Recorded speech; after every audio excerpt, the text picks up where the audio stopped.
आणि आता आपल्या चर्चेकडे वळूया। कबूतरखान्यांवरच्या बंदीचे आदेश आज पुन्हा एकदा कोर्टाने कायम ठेवले आहेत। कबूतरांमुळे होणारे आजार लक्षात घेता ही बंदी घालण्यासाठी याचिका दाखल करण्यात आली होती आणि कोर्टाने यात कबूतरांचा उपद्रव लक्षात घेऊन त्यांना सार्वजनिक ठिकाणी धान्य घालण्यावर बंदी घातली आहे। या निर्णयानंतर आक्रमक झालेल्या जैन समाजाने दादरच्या कबूतरखान्यावर आक्रमक आंदोलन करत शस्त्र हाती घ्यायचा इशारा दिला होता। एवढंच नव्हे तर हातात चाकू सुऱ्या घेऊन त्यांनी कबूतरखान्यावरची ताडपत्री कापण्याचे प्रयत्न केले। या सगळ्या पार्श्वभूमीवर कबूतरखाना हटवण्यासाठी आज मराठा एकीकरण समिती रस्त्यावर उतरली। मात्र पोलिसांनी त्यांच्या आंदोलनाला परवानगी नाकारली। तरीही या समितीने आंदोलन केल्यामुळे कार्यकर्त्यांची मोठ्या संख्येने आज धरपकड झालेली आहे। आपण चर्चेकडे येणारच आहोत, मात्र देवेंद्र फडणवीस याच संदर्भात बोलतायत, बघूया।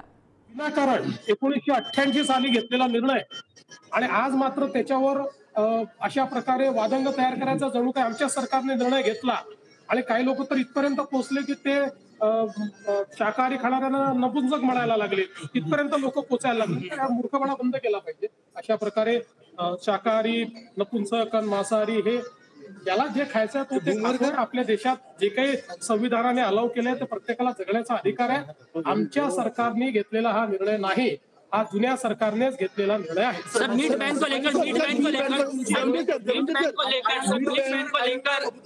मोबाईल मागे घे ना मित्रा। मला असं वाटतं की हा जो कबूतरखान्याचा प्रश्न आहे किंवा कबूतरांचा प्रश्न आहे, मगाशी सांगितलं की हा प्रश्न समाजाचा प्रश्न आहे।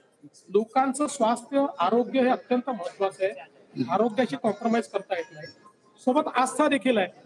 त्यामुळे आरोग्याशी कॉम्प्रोमाइज न करता आस्थेचा प्रश्न कसा सोडवता येईल हा प्रयत्न केला पाहिजे। पण मला हेही लक्षात येत आहे की काही लोकांना यातही महानगरपालिकेच्या निवडणुकीची संभावना लक्षात येते आहे आणि म्हणून याला एक समाजाविरुद्ध दुसरा समाज, एका भाषेविरुद्ध दुसरी भाषा असं कसं भांडण लावता येईल असे प्रयत्न काही लोक करतात, पण ते यशस्वी होणार नाही। मुंबईचं मी तुम्हाला सांगतो प्रकृती अशी नाही आहे मुंबईची।